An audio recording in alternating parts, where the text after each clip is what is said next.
Hello everybody, welcome back to Dominions 5. Let's continue with our series as Late Age Man. This is the round 1 of the tournament that we are playing in at the end of 2019, early 2020, organized by Lucid. We are playing in game 1 of 4 games in this lower bracket, and there are 2 additional games in sort of a Dreamers bracket, and then the top 2 of all of these 6 games will come in together at the end and play in a final 12-player game. These are 8-player games, and I've already done a brief nation overview of Late Age Man, and I've introduced briefly some of the other nations. So I guess, and the game has started. We're on to turn 5 or 6 already. So what I'd like to do in this episode is, I guess, talk about expansion as Late Age Man, and I'm going to keep, as I meet the neighbors, then we will go into the details and the specific strategies that I have planned for those neighbors. Although we have this map ahead of time and we know what the start positions are. By the way, this map was generated by MapNuke, which is a really good tool.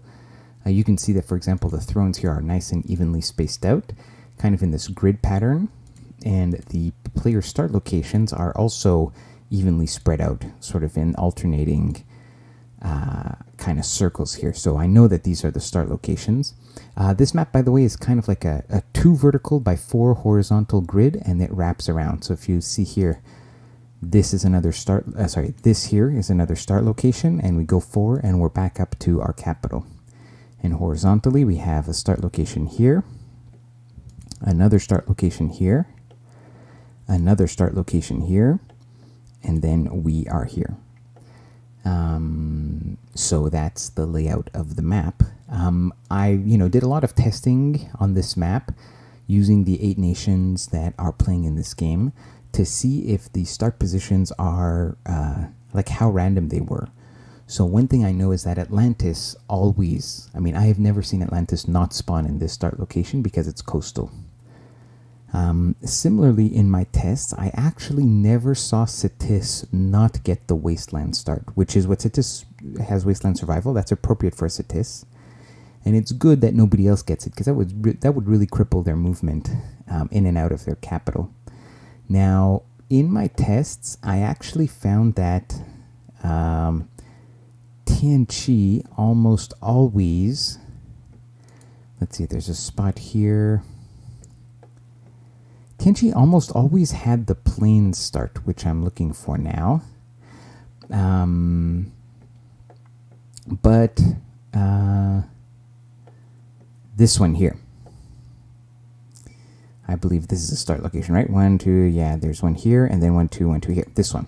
So Tianchi almost always seem to have the plains ones, and that might be because the other nations have more biases towards mountains and caves and forests. Now, in my testing as man, I almost always got, I often got a forest start. The normal start for man is a forest start, because at least some of our troops, the Sacreds, do have forest survival, although most of the regular troops do not. So most of the time I got a forest start. Unfortunately, we got a mountain. We got a highlands, not mountain. We got highlands start. That's unfortunate, because it's just going to give us movement penalties in and out of our cap and gives us no real advantage. So what can I say? That sucks. We got kind of shafted on the random luck. In terms of our neighbors, I'm almost certain we neighbor Atlantis here. If we... so I guess, should we dive into dealing with Atlantis? No. Let's not dive into the specifics of the unit matchups and things like that. But let me just talk about the map. If this is Atlantis, I'd rather neighbor them on this side than on this side. I've had this start position often in my test games as man. This is a bit of a pain because Atlantis gets all these nice underwater provinces, which they can fort up and they can attack easily onto land here. But if you were here and you controlled this land, you have to play permanent defense, and to go around to threaten them in their cap. You have to go all the way around. You're vulnerable from attacks from the water onto land the whole time. This would actually be quite a pain to deal with. Being to the north or the south or the east here gives us a lot more contiguous land to work with. So this, I think, is a much stronger side to be dealing with Atlantis on. So this is most likely here, but I got screwed with the mountains. Maybe somebody's even worse off and has the wastelands who's not expecting it. So we'll have to see. Citis can also go underwater with, because they're doing Skele spam, and Skellies can go on the water. We have very limited ability as Late Age Man to easily go underwater. But again, Citis is like, even if Citis controlled this water here or here, it would not really affect our ability to wage war on them should we want to. Now, you've probably noticed that this map feels a little cramped. Technically, it is 15 provinces per player.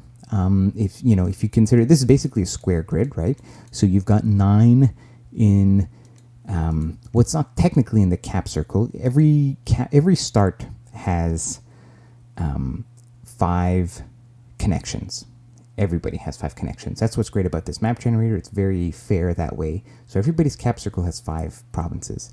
But if you look visually at the grid, right? We have sort of an inner ring of 9 provinces, and then we have an additional ring here. If you consider the square that goes between the 4 thrones, we've got an additional, let's say an additional 3 on each side plus the corners, right? So we had 9, then another 3 here, 3 here, 3 here, 3 here, and then plus 4 corners. So that's another, excuse me, I was about to sneeze there. That's another 16 provinces. So that's a total of 25, except that, 16 of those are shared with 4 other players, right? So, in the end, you have your 9 provinces, and you can expect, like if I have 4 opponents, right? If everybody, kind of takes one of their 4 sides, that's going to give them 4 more provinces. It's going to give them 13 provinces.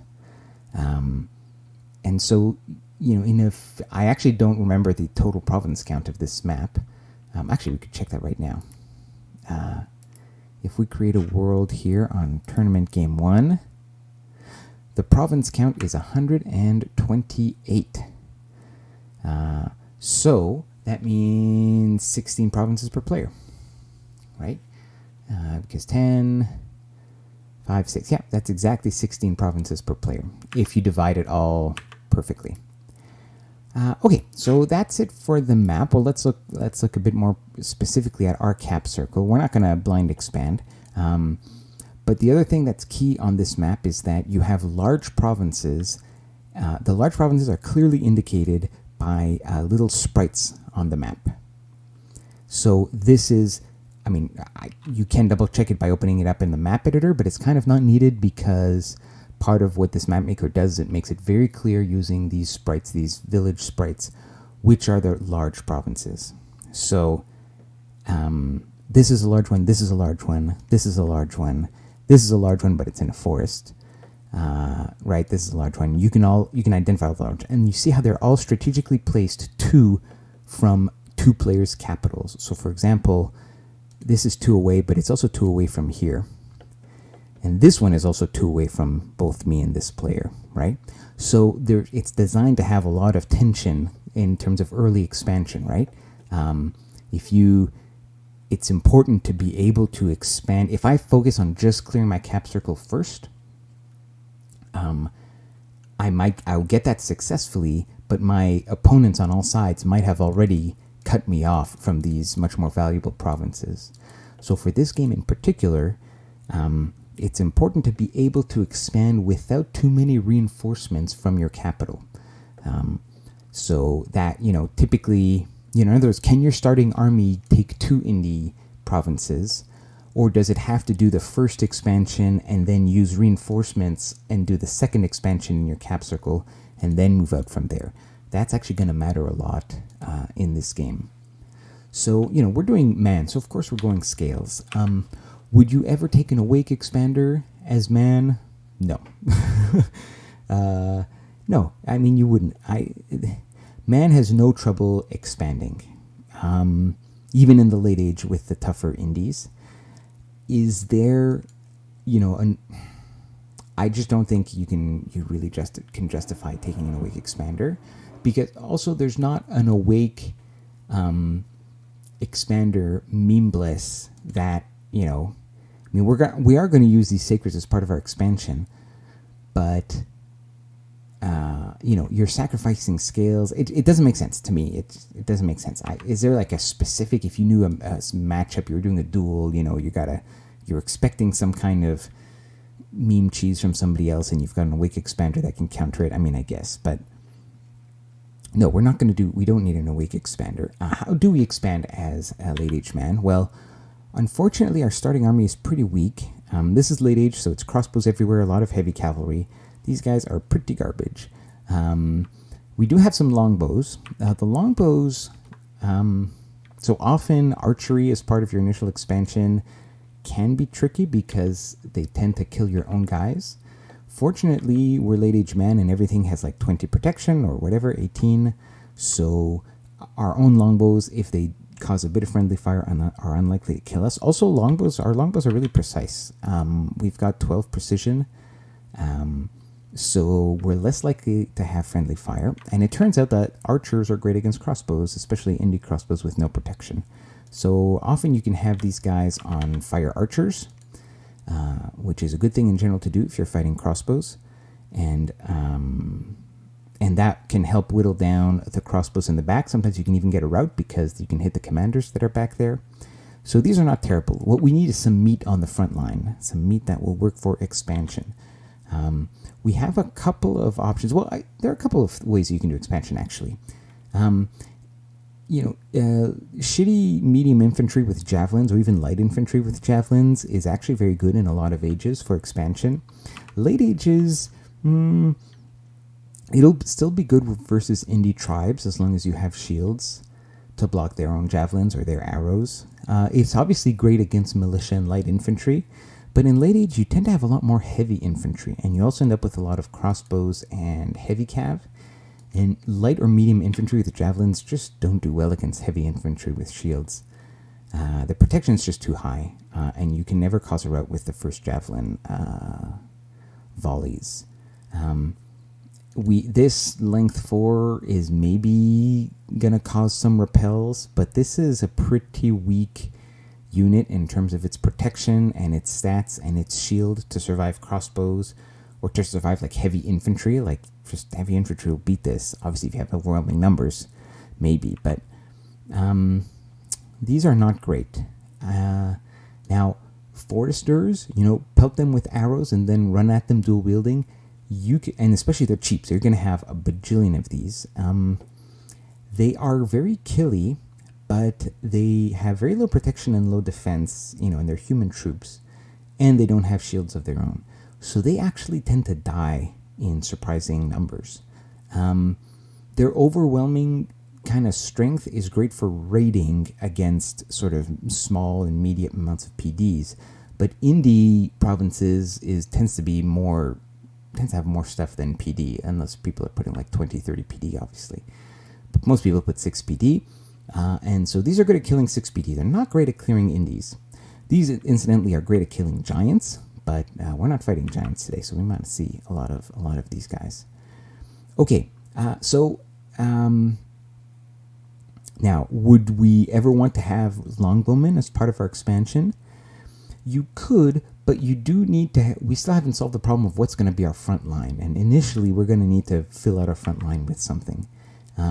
So if we look at, for example, the axemen, we're not going to do medium infantry. What about this heavy axeman? 19 resources, 15 protection, very average human stats. He's got a shield, he's got an axe. I mean, if we had nothing better else, I guess you can get good amounts of these.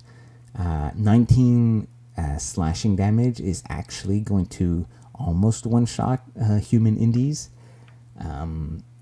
This is not terrible, but we do have 3 good options. And honestly, I'm going to tell you, you can choose, depending on your strategy, you can use either one of the three. Heavy cav has always been and will always be a great option for expansion, especially if you're going scales, which we are. Even although in the late age it can be a little bit trickier,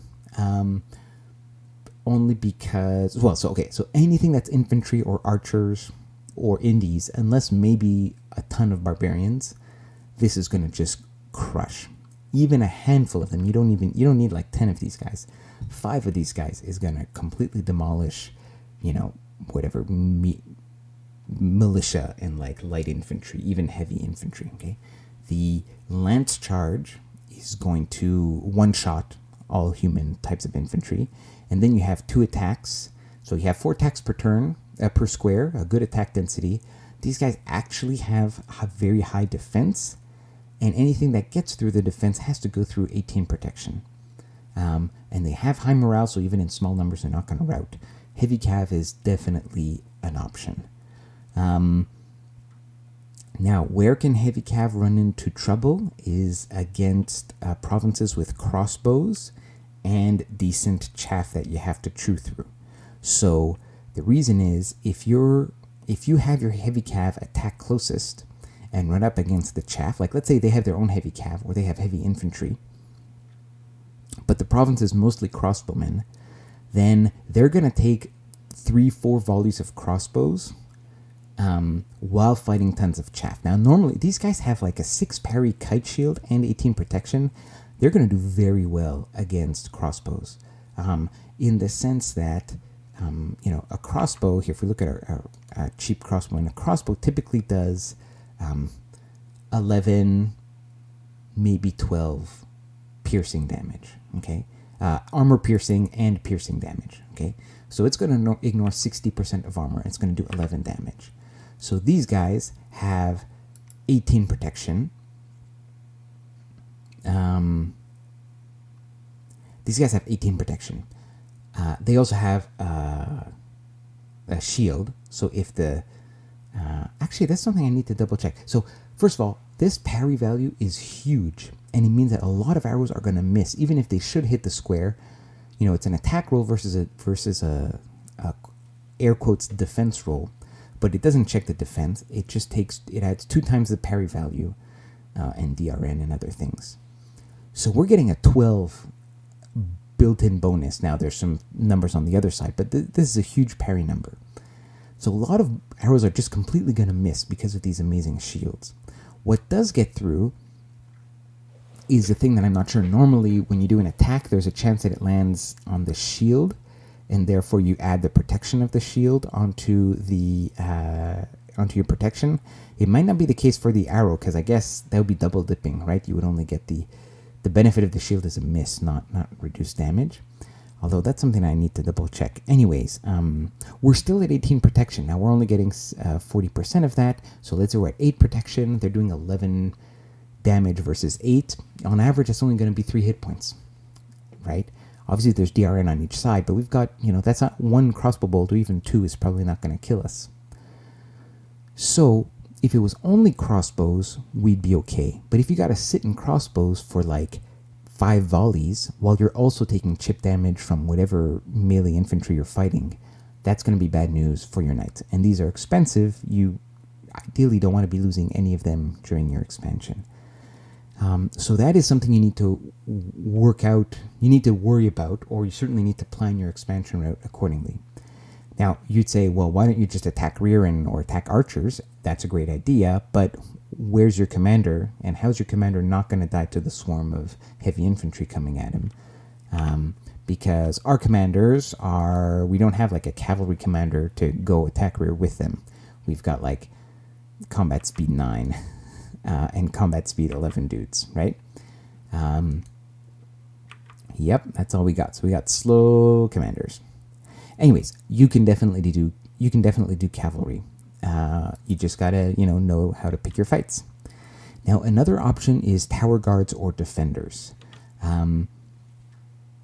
Now these are the amazing unit from LA Man.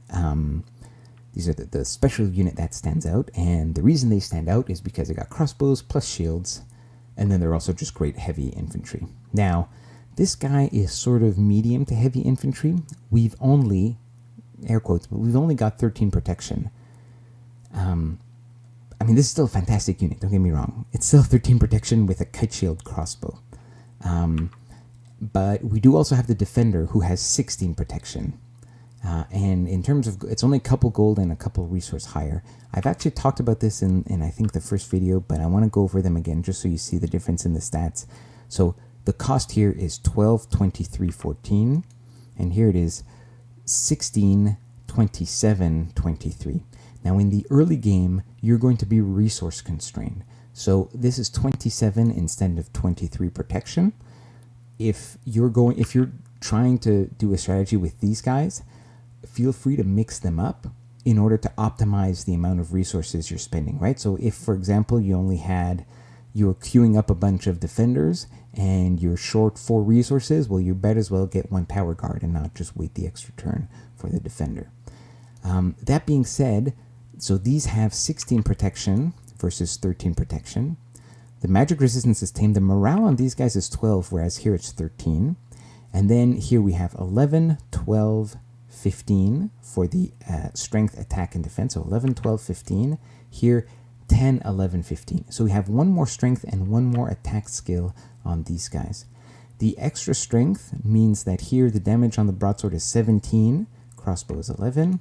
Here it's 16, here it's 11. So we get 1 extra damage here. The attack skill also goes up. So here we have a 13 attack skill on the broadsword. Here we have a 12 attack skill on the broadsword.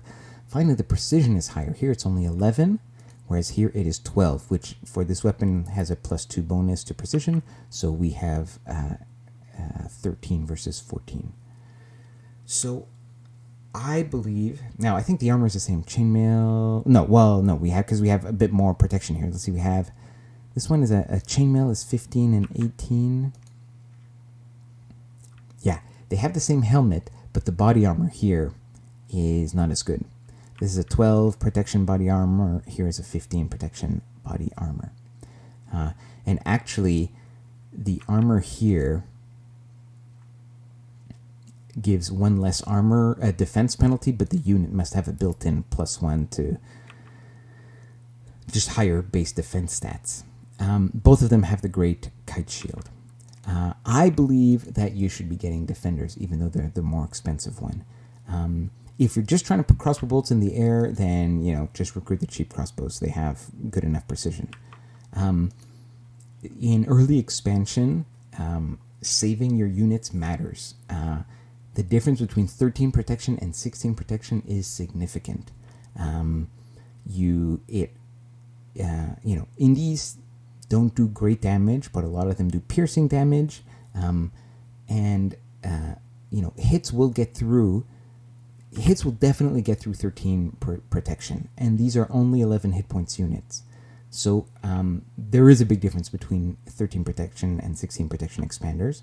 And the extra protection, the extra precision on the crossbow, the extra broadsword, it all adds up. They're like tiny +1s across the fight is giving you a big advantage in the end.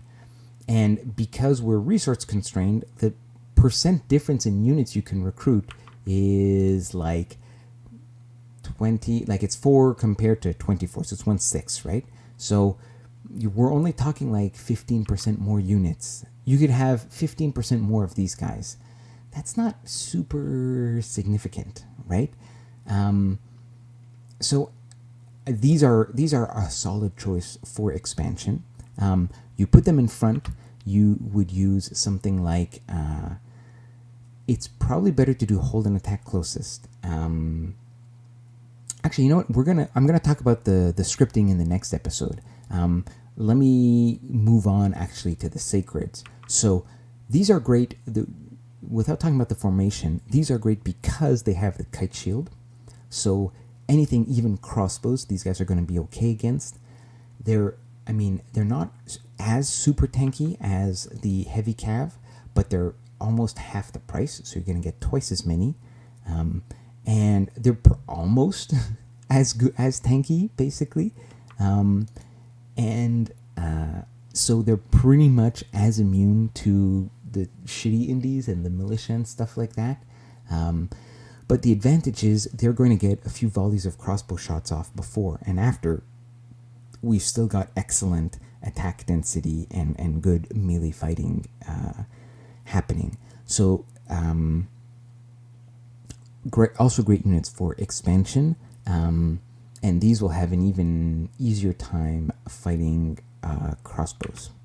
Now, finally, let's talk about the Sacreds. The Sacreds are also a very good expansion option.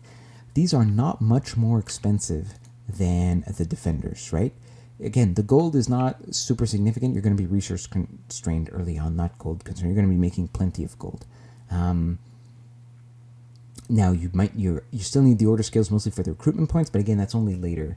Early on, it's really all about the resources. So 31, yeah, it's more expensive. You're going to get fewer of these. Are they worth it?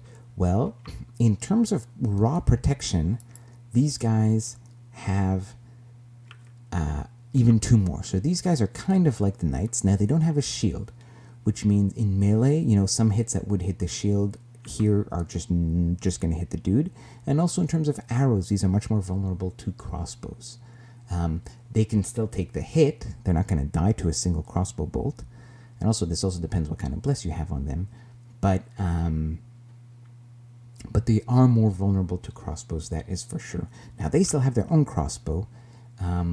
What is the advantage of going with the Sacreds? Well, obviously that's going to depend a lot on your bless. But even without the bless, the greatsword is the difference. So the greatsword is going to one-shot most human indies, whereas this broadsword at 17 damage is not. Okay, because it's late age, most troops have more protection. This is slashing damage, so if you're fighting indies with 10 protection, this is going to do 7 damage on average. That doesn't kill a human, right? Obviously there's DRNs on either side, but most humans are at 10 hit points. You're not going to kill most of the indie troops. Now the tribes maybe, but again, it's going to be close. They have 7 protection sometimes. You're not guaranteed to get the one-shot kill. With this sword, you are basically guaranteed to get the one-shot kill. Now, in addition, most blesses are going to make this some unit somehow superior, and that depends entirely on what kind of bless you've gone for. Now, in our case, we have gone for magic weapons. That's not going to help us here at all. In fact, magic weapons makes these guys kind of weaker because there's a chance that MR reduces the damage done. But not enough that the indie humans are going to survive one shot, probably. Now, precision and missile range is relevant because it means that in our scripting, they're going to get a couple of better shots off before we meet them in melee. So that is significant. That does make them even better at dealing initial damage. You can think of them as very good javelin volleys before we engage in melee. I got HP +2, which is also another thing that is going to make these guys much more surviving, okay, in an engagement, because these are very low hit point troops as humans. And a few other things. So we have, we did get Blood Surge, and Blood Surge is just amazing because we're going to get a huge, a huge boost to their stats. And just I haven't talked about the K weapons yet, but just having Blood Surge, honestly, on its own, probably easily makes these guys better expanders than these, even though in terms of stats, like they have a bit better stats. They don't have, a better weapon, but they don't have the kite shield, which is a vulnerability when we're dealing with all these crossbows. And they're more expensive, but Blood Surge just makes them that much more awesome because you get better defense, you do get better attack, better strength. They just become absolute monsters. Now, we also have the K weapons, and it doesn't have a huge impact in indie fights, but it can. Anything that does survive, it might kill basically a handful of indies in a battle. Because this is going to, part of our build, of course, is to apply it with our crossbows. So when these guys get blessed, they are going to, now usually the first bolt gets fired before, but any bolts that they fire after the first bless, they are going to have a chance to inflict decay weapons, and that can take out a commander. It can take out a dude. If we're talking about humans, they don't have high lifespans, so that can totally get you a few extra free kills that you wouldn't have gotten otherwise. Typically, your greatsword is going to kill them. It's unlikely they'll survive the greatsword but get killed by decay weapons. So usually this is a nice touch to add on the crossbows. Now, that is not the only reason why, as you can see here, I have decided to go with Wardens. The other reason that I'm choosing to expand with Wardens, honestly, I think you can have viable expansion strategies with all three of these. I mean, MA Man can, expands with cavalry. Like, you can do fine with all three of these. The reason I'm going for Wardens is because we do have to be concerned about early rushes for our opponents, and in particular, like an Awake Expander. And what do you do if somebody comes at you with an Earth Snake, right? That's always one of the first questions you have to ask yourself in Dominions 5. Can I beat an Earth Snake? And, actually in the first 6 months, before they research... alteration. Before they get Iron Skin, or things like Temper Flesh, right? This is not going to happen in the first year because they took an Awake guy. I mean, maybe he researches at home though. That's crazy. They're going to expand. It's going to take like a year to get those buffs up. So if you have an Earth Snake, he still has high protection. Heavy Cav is going to be tricky because you're going to get a high alpha strike, but if you're fighting in his dominion, because he's bringing his dominion with him because he's a god and you don't have much dominion to push back on, he's got extra hit points, extra stats. As soon as he buffs his armor, this is actually not quite killing enough to deal with a lot of Awake Expanders. And especially if he has like an extra armor bless on it, or like, if he went fortitude or something like that, that's a concern. I would not want to, and also you're not going to have that many knights, right? You're going to have like, 10, 15 knights? I mean, if you clear your capsule first, you can start making like 5, 6 a turn, so you can be up into 30s by the end of year 1, but you're not going to have that many if you have a really early encounter. Similarly, another legitimate thing would be to mass crossbows. So if you see an Earth Snake coming at you, maybe have a couple turn to pump out as many crossbowmen as you can. Now, it wouldn't be terrible to pump a bunch of these out. Now, do you pump a bunch of these out and put them behind knights? I mean, that's not a terrible idea. If you had a standing army of defenders, that's not crazy too, in that they have crossbows, and crossbows are not bad against snakes. The problem is their broadswords aren't great. So the snake is going to, get peppered with crossbow bolts. That's nice. But you're not going to have anything in melee that's going to do anything. The only unit that man has really that in melee is going to touch an Awake Expander with high protection is a 24 damage slashing sword, right? That's the only thing that's gonna touch him. And they also have the crossbow bolts. So this is, in my opinion, the best insurance against having an Earth Snake just waltz up on you. Now, I say this, watch me get rushed by an Earth Snake and then completely fail to defend it. But, because we're actually recruiting, a few of them per turn, even on turn 6, you might have 20 of these guys, right? I wouldn't send an Earth Snake against 20 Wardens. That would be insane. That would be suicide. And plus, depending on your bless, like they might not have seen your bless yet, but another bless that we could have gotten was like a more killy bless, like a TOS of War, where you might have some like extra strength to make these even killier. So this is a good defense against an Awake Expander. Because we don't know our neighbors yet, we don't know if this is the best, at fighting said neighbors. We'll have to see once we meet them. Anyways, I've gone on long enough in this episode. I'm going to end it now. In the next episode, we'll talk about our expansion. I'll move to turn... I've got the first 5 turns already, so we'll move through them and we'll talk about expansion and scripting specifically. So see you guys then. Take care.